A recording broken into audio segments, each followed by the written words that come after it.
Hey guys, today I'm going to show you how to model this Mobius charm or pendant um, in 3ds Max. It's very simple to do. There's no need for additional plugins or any kind of special tools. As long as you have 3ds Max 2010 or higher, we'll be making use of the graphite tools and some modifiers. Okay, and we'll also include that this little loop on the top so you can string a necklace through it for a character or make it into earrings or something like that. Alright, so let's get started. We're inside 3ds Max here, and what we'll do first is create a cube. Alright, so we'll just draw it up here. I won't be modeling to scale for this demonstration. However, always keep in mind, if you are modeling to scale, your measurements and everything when you're going to do this for that purpose. Okay, so for right now we'll just arbitrarily put a cube in the scene. Alright, and then once you have that cube, we'll increase the height value, and you don't have to be exact with this, but we'll just bring it up a little bit till we have something like this. Alright, then we'll change the height segments to 12. Alright, and that'll give you something like this. Let me turn on my edge faces and you'll see we have something like this now. Okay, so in the next step, we'll just quickly add a twist modifier, and we'll give it an angle of 180. Okay, so this is the result there. Now, before we do the next step, we'll go ahead and add an edit poly on top of that, and we'll switch to faces, and in the selection tab under your graphite modeling tools, just click tops, and that'll grab automatically, it'll grab both of those faces on the top and bottom. Go ahead and delete those because we'll be welding those together. Alright, so then in the next step, go ahead and add a bend modifier, and on the Z axis we will change this to 360. Alright, so 360 degrees, and right away you'll see that we have a Mobius style shape here. Okay? Alright, and the nice thing about this technique and keeping the modifier stack intact is you can always drop back down to the original box and play with the height value to change the radius of the Mobius strip here. Okay, so you might want to keep the modifier stack intact for a little while you're doing this procedure, just so you have some options with the the diameter. All right, so I think this is a pretty good diameter for now, and I'm happy with that. So the next step I'll do here is just collapse all.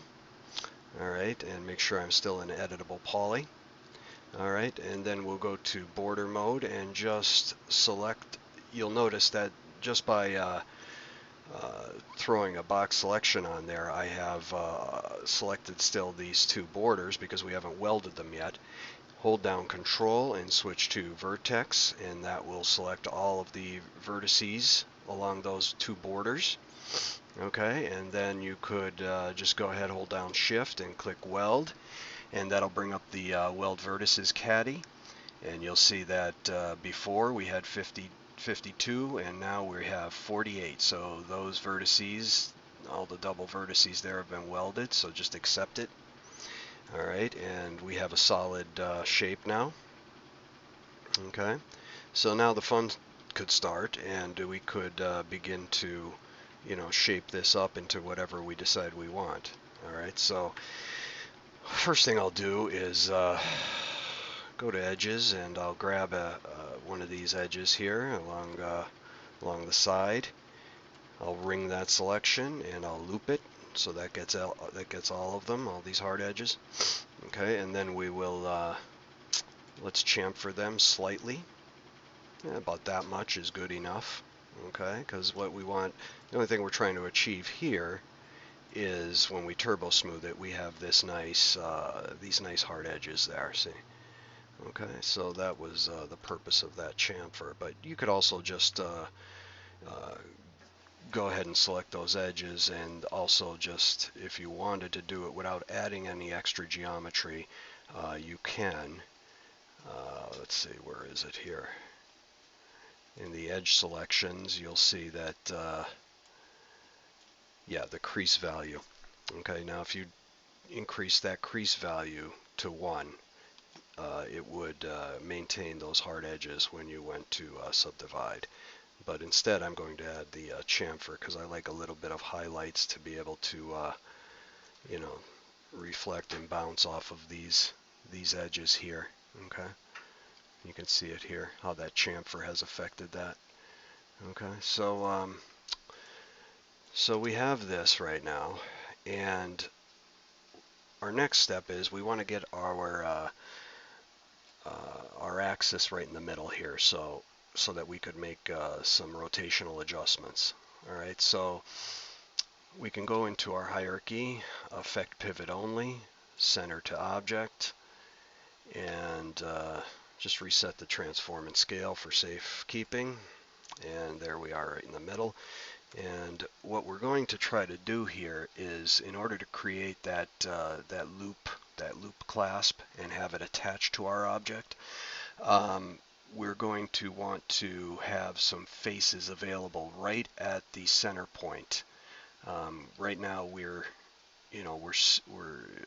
symmetrical, so in the sense that we have a line going straight down through the center, and instead I want some faces there to work with. So easy way to do that is just to go ahead and rotate it. When you're looking straight on, let's go in our front orthographic, and just looking at it straight on, we'll rotate it slightly until we're happy that we have some faces in there to work with. Okay, alright, so let me just tweak that a little bit, and that should be good enough right there.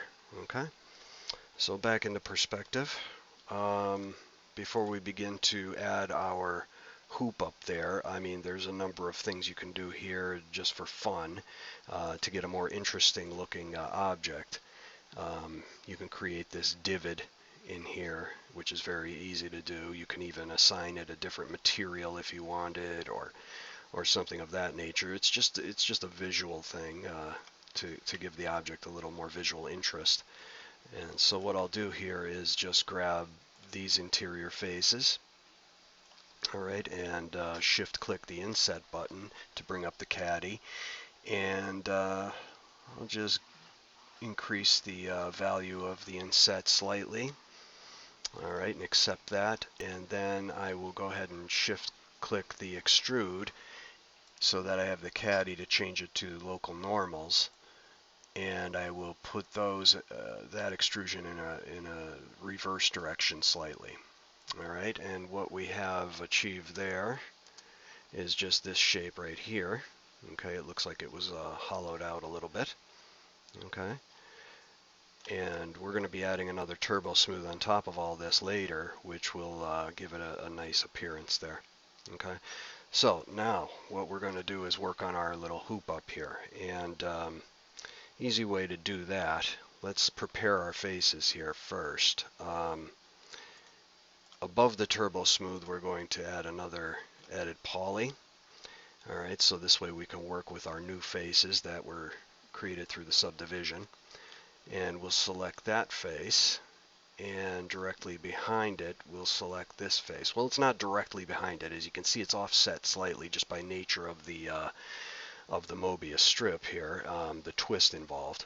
So, you know, we're going to have to ensure that we're going to inset these faces, and if we just use our regular inset, I'm going to show you what'll happen, because these two faces have a different surface area. All right, they cover a different surface area in relation to each other. So just adding an inset by polygon, okay, is going to create an inset that is of different size on either polygon. So how do we correct that? Well, one thing we can do is have the faces selected, and then shift click on tessellate and switch to by polygon. Okay, so you get this X in the middle of the polygon on both of them. all right, this X, this cross of edges. And then we'll drop down to our vertices mode and select the middle vertex, all right, on each face. And then we will apply a chamfer. And the reason that this is a better method is because we are able to control the amount of chamfer on both faces will be equal, even though the surface area of each face is slightly different. The chamfer area will be the new polygon created through that chamfering of the vertex will be exactly the same on both surfaces. Okay, so that's good enough right there, and we'll accept that. All right, so now if we switch to faces and shrink that down a little bit, we have a new face that is exactly the same in surface area. All right, so with those both selected, we'll go ahead and geopoly it to make it more square. Okay, so now we have a square there, and we'll use this as a reference for where we're going to place that hoop. All right, so let's go into our left orthographic. All right, and we can see roughly where these new holes are, these new squares. So we'll go and we'll get we'll use a spline, a circle spline, and we'll just draw a circle spline right about there, and we'll move it up. All right, and we're going to immediately enable visible in rendering and viewport and generate map coordinates, and we're going to use rectangular, and I'll show you why in a second. All right, let's go to our front orthographic and we'll move it over. All right, and one important thing is you can see that my edges and my surface color are roughly the same here, and it makes it a little hard to see the edges on this object. So really quickly what I'm going to do is just go ahead and drop a flat gray material on this object and turn the wires to black so that you can see them better. Okay, and I'm going to do the same for this new object here as well. All right, and just change the wire color to black. All right, so now we'll be able to see what we're doing a little bit better. Okay, so let's go down to shaded mode so we don't have any shadows blocking our view. All right, and you can see we're not lined up properly with our new squares on both sides. So what we'll do is we'll fix that just by tweaking it a little bit here. If you move that over and have a little bit more of the radius in the back, and we'll just judge this slightly, move it up, and you could see, now it doesn't have to be perfect, all right, because we're going to fix some of this later, but you can see that just by tweaking it a little bit here, that we're now running through those new polygons on both sides. All right, so now what we want to do is we want to just adjust the shape of our new ring to match the polygons a little bit better. Okay, now on this face you'll see that the new polygon is slightly turned, and that's just because of how the edges flow around this object. And you know, when we go to attach this, it could present a little bit of a problem. So what we'll do is we'll go back down to faces, deselect the back face. We're going to enable our face constraints so that when we select this face, any movements or rotations we make to it will, you know, only slide along the face to which it's connected. So I'll show you what I mean.